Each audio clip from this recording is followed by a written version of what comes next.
Hi guys, Dr. Scott Hahn here again with Body and Balance Wellness Center, and today I want to go through another video on how sciatica or where sciatic pain can come from.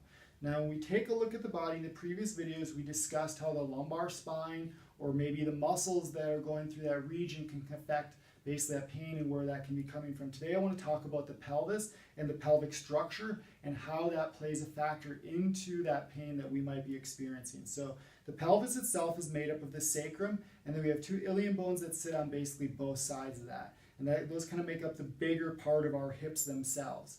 And for the nerve itself, so the nerve comes out of up here. There's multiple nerves that actually come together and join together and then come down through the pelvis.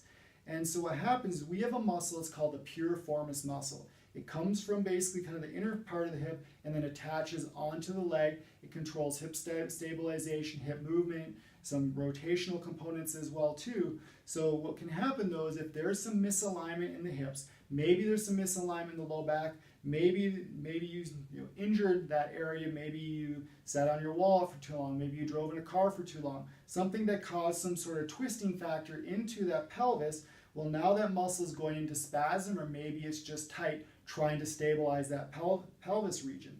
And so what happens is, if that muscle tightens up, that can actually cinch down and put direct pressure onto that nerve, and that's where that pain going down the leg, into the knee, into the foot, burning, numbness, all those unfortunate symptoms that we deal with can come from.